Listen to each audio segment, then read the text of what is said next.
हलकर्णी जिल्हा परिषद मतदारसंघात आमदार राजेश पाटील गटाला खिंडार, खोराटे गटाचे वर्चस्व वाढले.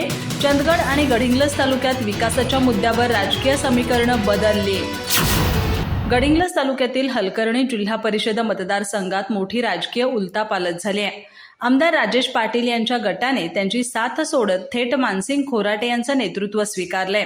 त्यामुळे खोराटे यांचं वर्चस्व वाढत असून आमदार पाटील गटात अस्वस्थता वाढली आहे.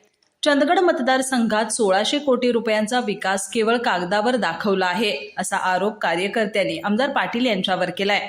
तर खोराटे यांनी गोड साखर कारखाना सुरू करून गडिंग्लज तालुक्यातील विकास साधण्याचा निर्धार व्यक्त केलाय.